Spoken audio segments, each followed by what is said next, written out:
Bonjour, c'est Muriel. Cet épisode est dédié aux fruits et légumes de saison.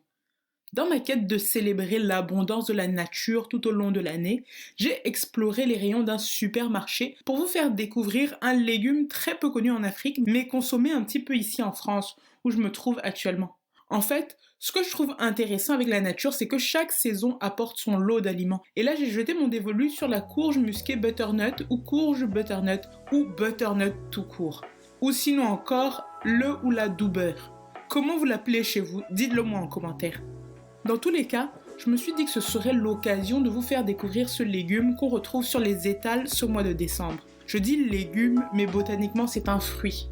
En plus de vous présenter donc les bienfaits de cette courge, je vous propose une recette qui est la purée de courge musquée avec de l'huile de coco.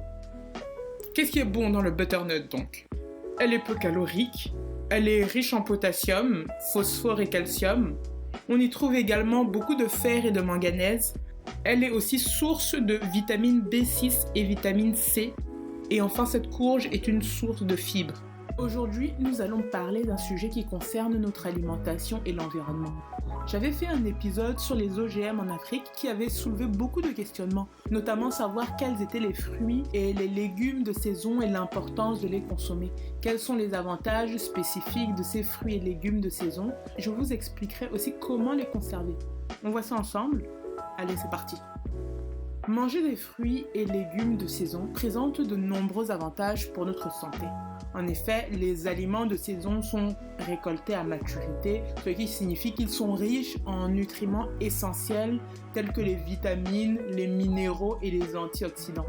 En consommant des légumes de saison, nous bénéficions donc de tous ces éléments nutritifs qui sont importants pour notre équilibre, notre système immunitaire et a fortiori de notre bien-être. En privilégiant ces produits au sommet de leur maturité, nous nous assurons de tirer pleinement parti de leur potentiel nutritionnel, contribuant ainsi à une alimentation saine et équilibrée. Outre les bienfaits pour notre santé, manger des légumes de saison est également bénéfique pour l'environnement. En choisissant des légumes et fruits de saison, nous réduisons notre empreinte carbone. En fait, les légumes de saison sont souvent produits localement, ce qui signifie qu'ils nécessitent moins de transport et d'énergie pour arriver jusqu'à nos assiettes. Certains disent que les cultures de saison sont souvent plus respectueuses de l'environnement car elles nécessitent moins de pesticides et d'engrais chimiques, mais personnellement je ne suis pas persuadée de ça. En fait, pour moi, c'est un argument qui s'entend, mais mon bémol ici, c'est qu'en pratique, un fruit ou légume de saison ne reçoit pas moins de produits phytosanitaires nécessairement qu'un autre. En tout cas, il faudrait une étude pour le prouver. Je préfère rester transparente par rapport à ça.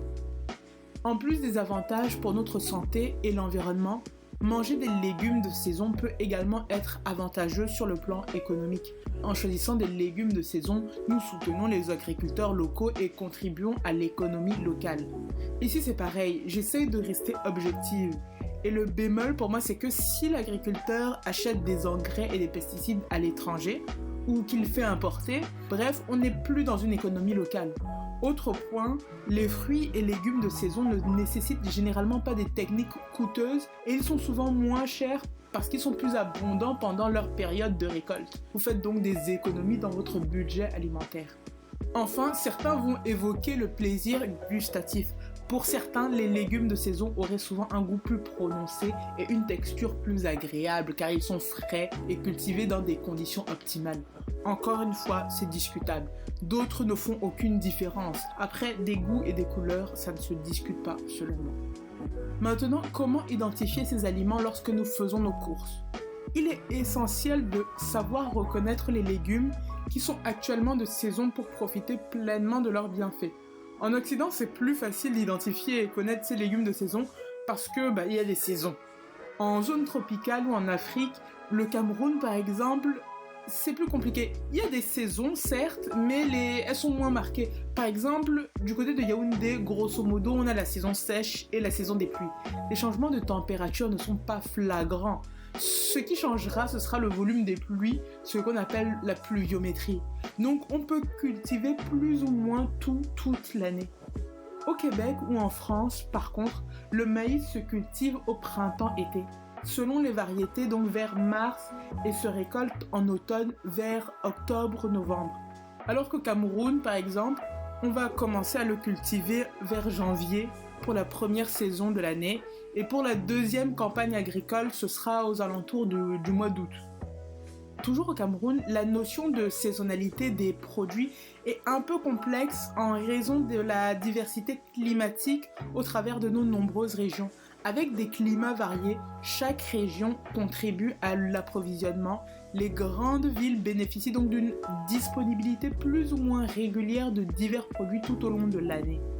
Il arrive donc que certains produits soient rares dans les marchés, ce qui se répercute d'ailleurs sur les prix des aliments. Ça reflète bien les variations de disponibilité sur le marché. En Occident, je vais vous énumérer les espèces qui sont disponibles à cette période de l'année. Là, on est en décembre, donc on va trouver des betteraves, des blettes, des carottes, du céleri, le champignon, de l'endive, de la salade, chou-fleur, chou chinois, topinambour, cresson, courge, chou de Bruxelles, chou lisse, rutabaga, potimarron, pommes de terre, poireaux, persil tubéreux, patates douces, navets, fenouil, épinards. Du coup, pour prolonger le plaisir des légumes de saison, il est essentiel de savoir comment les conserver correctement. Je partagerai avec vous quelques astuces pratiques pour conserver la fraîcheur et la saveur des légumes le plus longtemps possible. Pour le savoir, je vous propose de me suivre sur Instagram ou Facebook et d'aller guetter mes Reels. Après, n'hésitez pas à me dire en commentaire si vous voulez en savoir plus. Quant aux fruits de saison non importés, je précise, on va essentiellement retrouver les agrumes, notamment les citrons, les clémentines, les oranges et les pomelos, sinon les grenades et les kakis.